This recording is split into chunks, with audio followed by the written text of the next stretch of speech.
Well, joining us from Beijing is Zoon Ahmed Khan. She's a research fellow at the Center for China and Globalization. Good morning, Zoon. Good to have you with us. Good to be here, and good evening. Sorry. So the Democracy Forum in Beijing has focused on national governance with some really interesting thoughts from the participants, including the role of development and ensuring a democratic life. What stood out to you from this forum? Okay, so I was lucky to be participating as well. And I think the best way to understand this forum is to look at how China, through its own historical experience and also the a very sophisticated model of governance that they have been able to develop over years of reflection and understanding the needs of their society, their people.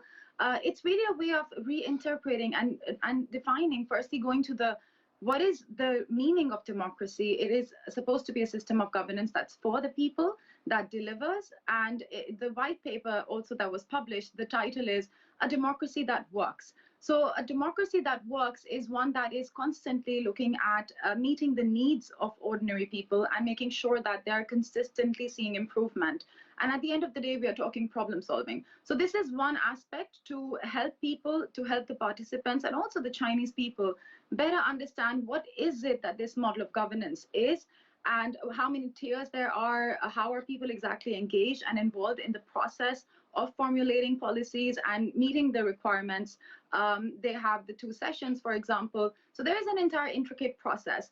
And the second part, another important dimension, is that how we are really thinking about as an international community, and I would say especially many developing countries that are facing various challenges, pragmatic challenges, they're not able to meet some basic needs of their people. How can we together as a global community think of better forms of governance? And here an important thing to note is that for China, there's no universal model. There's no one size fits all. This is something that resonates deeply with various countries that have tried a system, that have tried to import systems that may not meet the requirements, their historical, cultural, and really the realities that they are immersed in. How can they find better ways of governance? So maybe if I could sum up in a second, it would be to move away from an ideological and maybe a supposedly in a way, one model for all countries,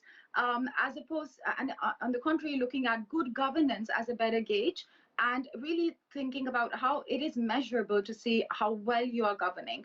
And that is the core of democracy. It is really an idea that's meant to deliver for the betterment of people. Right, so less about the actual process of electing a government, but what the government actually does once it's in power, right? And I would just add for 1 second that the election process, I think we've seen that many governments, I mean, even the United States in many ways has regressed in certain ways. And the fact is that one vote, one person is not the only solution. So it's a substantive democracy in a way that, and they call it the basically a system that's engaging in a deeper way to really see that it's delivering on the ground. Yeah.